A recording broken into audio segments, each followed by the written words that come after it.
नायक Hindi education में आप सभी का स्वागत है। आज हमारे अध्ययन का विषय है रश्मिरथी खंड काव्य का जो सारांश है, उसके जो प्रत्येक सर्ग है उसके बारे में बात करेंगे। हमने इसकी एक फुल वीडियो बनाई है जिसमें 7 सर्ग दिया है, परंतु हम अभी इसकी अलग अलग सर्गों की विस्तार से वीडियो बना रहे हैं जो आपको समझ में आएगा और सिंपल तरीके से समझ में आएगा। तो चलिए शुरुआत करते हैं। और इसमें ये जो हमने वीडियो बनाया है ये प्रथम सर्ग के ऊपर है जिसका शीर्षक है कर्ण का शौर्य प्रदर्शन। ठीक है, तो चलिए इसका अध्ययन करते हैं। रश्मिरथी खंड काव्य की रचना श्री रामधारी सिंह दिनकर द्वारा रचित की गई है। इस खंड काव्य की कथा का आधार महाभारत है। आप सभी को पता है कि जो रश्मिरथी है वो एक खंड काव्य है जिसकी रचना रामधारी सिंह दिनकर ने लिखी है, और ये जो खंड काव्य है ये महाभारत की कथा पे आधारित है। इस खंड काव्य में दिनकर जी ने परमवीर और महादानी कर्ण की कथा का वर्णन किया है। जो महाभारत की कथा हुई थी ना, तो उसमें से जो दानवीर कर्ण है उसके बारे में यहाँ विस्तार से बताया गया है। यानी पूरा जो हमारी इस रश्मिरथी खंड काव्य का जो मुख्य क्या कहेंगे नायक है, मुख्य नायक कौन है?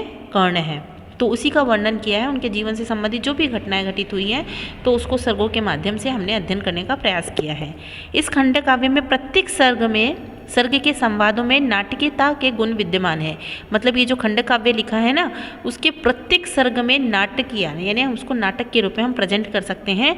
और जब नाटक के रूप में प्रेजेंट होता है तो हमें ऐसा लगता है कि ये साक्षात हमारे सामने घटित हो रहा है। इसमें बोधगम्यता, सरलता, स्वाभाविकता और सुगमता के साथ साथ प्रभावशीलता भी विद्यमान है। मतलब इस नाटक में जब हम इस खंड काव्य को पढ़ते हैं इसका नाटकीय मतलब रूप में मंचन किया जाता है, और ये बहुत ही सरल और स्वाभाविक सहज हमें ऐसा लगता है, और उसका प्रभाव भी बहुत अधिक हमारे मस्तिष्क में पड़ता है। कवि दिनकर जी ने इस खंड काव्य की घटनाओं एवं परिस्थितियों को भावनात्मक के धरातल पे सजोया है। मतलब ये जो खंड काव्य है इसको घटना और परिस्थिति, किस तरह की घटना थी और किस तरह से परिस्थिति थी, और उन सब का सहयोग करके एक भावनात्मक धरातल पर उसको सजो के हमारे सामने प्रेजेंट किया है। इस खंड काव्य की कथा वस्तु को कवि ने 7 सर्गों में विभाजित किया है। प्रश्न ये आता है कि कितने सर्गों में विभाजित किया है? तो 7 सर्गों में विभाजित किया है। तो हम पहला सर्ग देखने वाले हैं, प्रथम सर्ग कर्ण का शौर्य प्रदर्शन। तो आप लोगों को पता है, थोड़ा सा हम ये महाभारत की स्टोरी बता देते हैं कि जो कर्ण की माता रहती है कुंती, उसको परशुराम से वरदान रहता है कि वो किसी भी भगवान का वरण करेगी तो उसे उसी तरह का बलशाली पुत्र प्राप्त होगा। तो ये क्या करती है, ये ट्राई करने की कोशिश करती है कि अभी हमें वरदान मिला है तो उसका मैं ट्राई कर लेती हूँ। तो जब परशुराम भगवान इसको को आशीर्वाद देते हैं, वरदान देते हैं, तो ये जाती है और ट्राई करती है। और क्या करती है, सूर्य भगवान को देखकर उसका आह्वान करती है। तो इन क्या देखती है, इसके हाथ पर एक सूर्य का अंश आ जाता है, मतलब सूर्य पुत्र आ जाता है। तो देख के ये बिल्कुल पहले तो बहुत प्रसन्न होती है कि मेरा वो जो वरदान है वो सफल हुआ। फिर उसे याद आता है कि अरे मैं तो कुंवारी हूँ और मुझे लोक लिहाज के डर का तो सामना करना पड़ेगा, क्योंकि कुंवारी स्त्री माँ बनेगी तो लोक लिहाज के डर से, मतलब लोग क्या बोलेंगे, समाज क्या बोलेगा और मेरे चरित्र पे कलंक लग जाएगा। तो इस भय से क्या करती है, वो बच्चों को प्यार करती है, रोती है, और फिर बाद में उसको क्या करती है, एक टोकनी में रखकर उसको जल में बहा देती है। और बहाने के बाद क्या होता है, वो जो पुत्र है वो सूत लोगों को प्राप्त होता है। मतलब सूत जाति के जो दंपति रहते हैं, पति पत्नी, उनको प्राप्त होता है। फिर वो उसका लालन पालन करते हैं। तो यहाँ पे क्या बताया है कि पहला जो सर्ग है, ये कथा आपको समझ में आई होगी।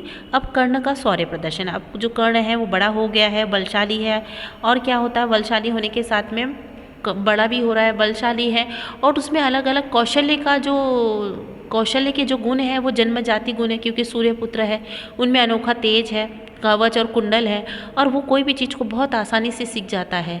तो यहाँ पे क्या होता है कि वो सूत जाति का यानी निम्न जाति का होता है, जिसके कारण उसको कहीं पे भी उसको एडमिशन नहीं मिलता। पहले उस समय क्या होता था कि जो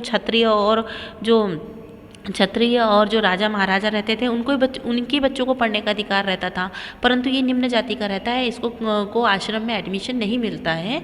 तो ये क्या करता है, चोरी चुपके जो भी गुरु सिखाते हैं उसको देख के खुद स्वयं से सीखता है, और स्वयं से सीखता है तो इतना प्रवीण भी हो जाता है कि वो अर्जुन के बराबर आ जाता है। धनुर्विद्या में वो पारंगत रहता है और दूसरी जो शस्त्र विद्या है उसमें भी वो सीख लेता है। और उसके बाद हम आगे भी देखेंगे, क्योंकि उसे और शिक्षा अर्जित करना है और धनुर्विद्या का ज्ञान अर्जित करना रहता है। परंतु वो क्या करता है, फिर बाद में परशुराम जी के पास जाता है और वो क्या करता है, वो झूठ बोल के उनसे एडमिशन लेता है या उनका शिष्य बन जाता है। क्यों?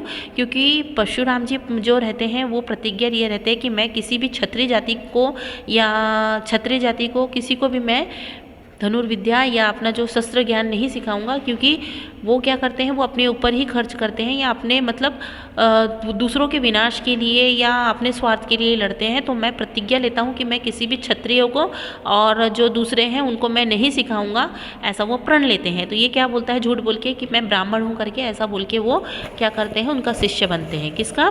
परशुराम का। पर बाद में जब पता चलता है तो परशुराम जी उनको श्राप देते हैं। तो वो बात के सर्गों में हम देखेंगे। तो हम ये थोड़ा सा ये घटना जो है वो आपको बता दिया है। अब ये जो हम बताने जा रहे हैं कि कर्ण का शौर्य प्रदर्शन, तो उसके बारे में हम जानते हैं। ठीक है, तो देखिए, कर्ण का जन्म कुंती के गर्भ से हुआ और उसके पिता सूर्य थे, है ना। मैंने बताया कि सूर्य का उसको आशीर्वाद प्राप्त होता है कि वो जिस भगवान का वर्ण करेगी उस भगवान का अंश उसको प्राप्त होगा, यानी उसका अंश का बच्चा उसको मिलेगा। तो यहाँ परशुराम जी उसको आशीर्वाद देते हैं और वो सूर्य जी का वो करती है, आह्वान करती है और उसे सूर्यपुत्र प्राप्त होता है।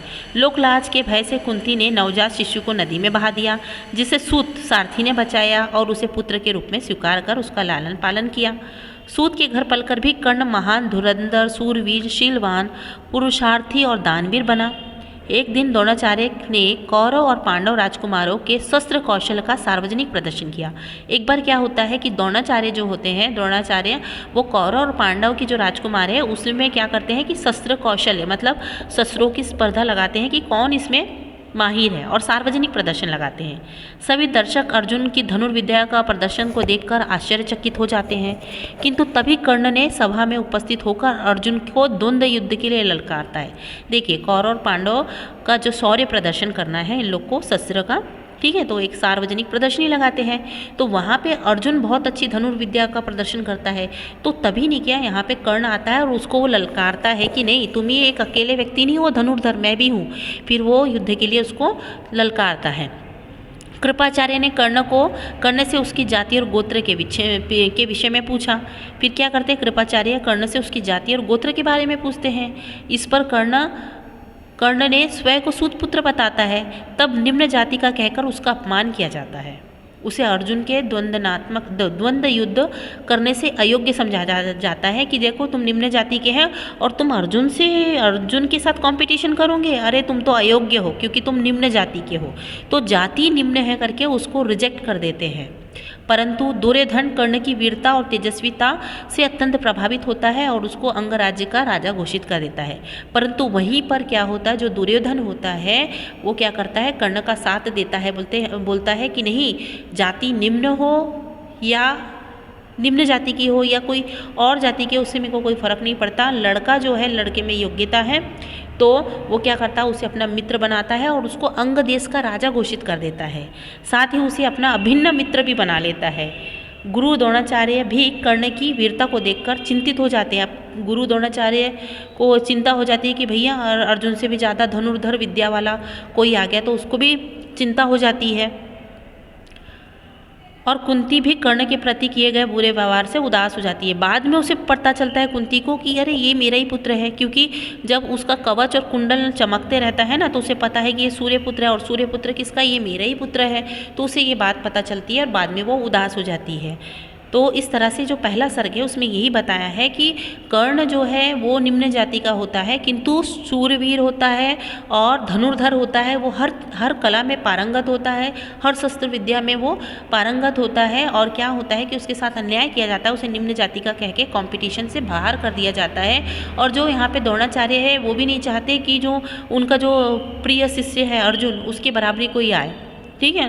तो ये भी रहता है। और कृपाचार्य क्या करते हैं, उसको निम्न जाति का कह के उसका अपमान कर देते हैं। पर ऐसी स्थिति में दुर्योधन उसका साथ देता है और उसे अंग देश का राजा बनाता है। तो हमें इतने जो ये प्रथम सर्ग से हमें क्या पता चला, हमें पता चला कि उस समय की जो शासन व्यवस्था, शासन प्रशासन व्यवस्था थी, उसका भी पता चलता है कि जातीय वर्ण व्यवस्था वहाँ पे प्रचलित थी। निम्न जाति उच्च जाति में भेदभाव किया जाता था। और जो यहाँ तक जो गुरु भी थे वो भी अपने शिष्यों को लेकर कहीं ना कहीं भेदभाव करते थे। तो इस तरह से जो कर्ण का शौर्य प्रदर्शन, उसके बारे में ये प्रथम सर्ग है। तो आशा करते हैं कि आप लोगों को समझ में आया हो। समझ में आया तो लाइक और सब्सक्राइब करें।